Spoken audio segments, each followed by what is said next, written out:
Hi, my name is Brianne Sell, and my topic is cerebral palsy.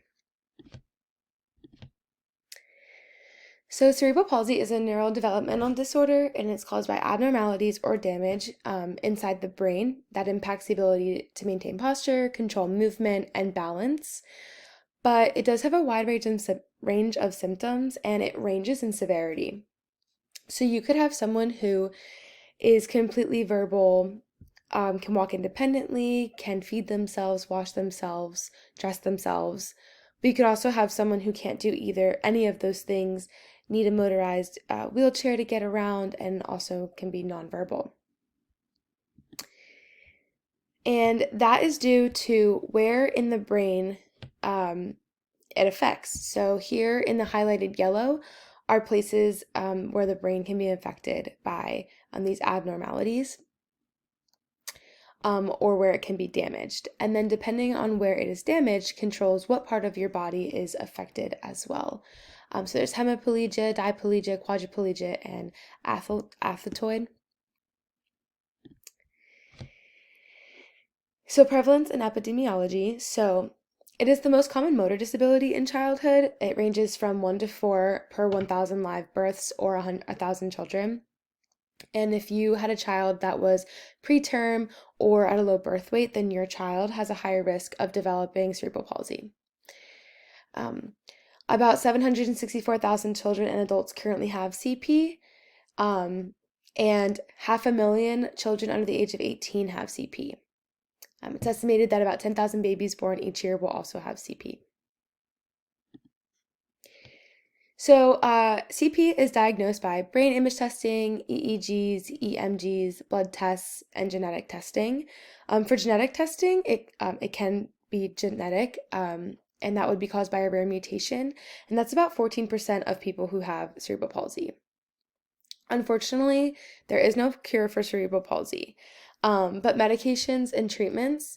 So there's, besides physical therapy, occupational therapy, and speech therapy, which are all treatments, you also have anticholinergics, um, and that controls or helps uncontrolled body movements like drooling, things like that. And this is a medication. However, it does reduce the ability to sweat, so it can cause heat exhaustion or a quicker fatigue. And there's also stem cell therapy, which is very interesting. We'll get to that in a minute.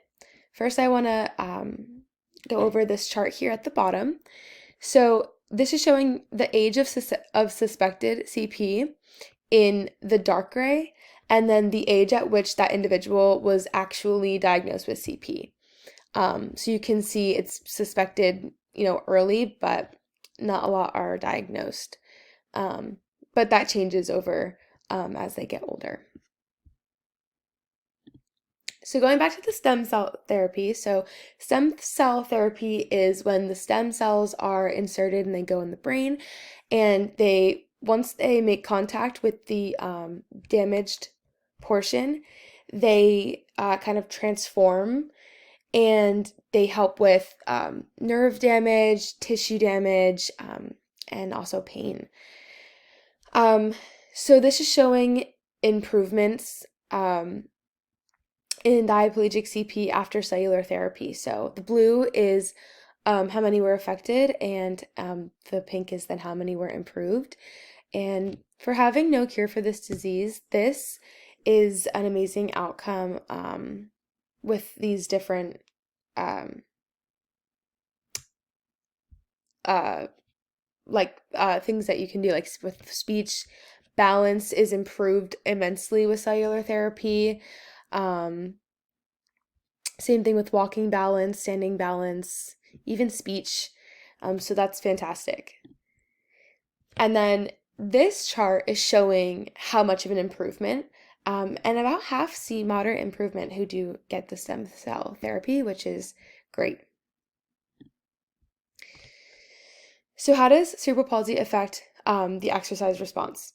So, individuals with cerebral palsy have considerably low VO2 peaks, which reduces their performance and aerobic capacity. So normally this is with stamina with exercise, so can't keep up and also can't go as long.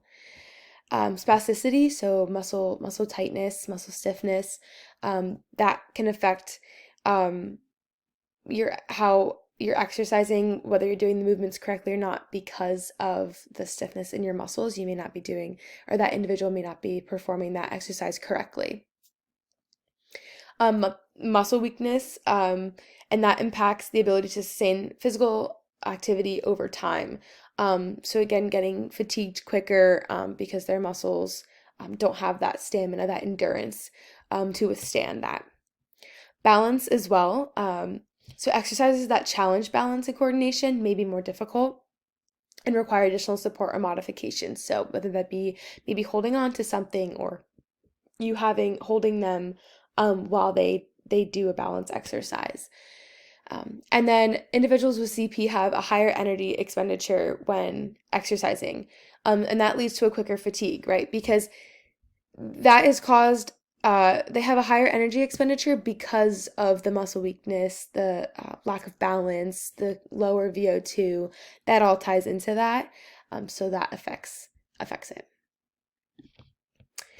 So for the case study, recently in June, I was able to volunteer and shadow at a pediatric clinic, and I got a lot of experience with a wide variety of children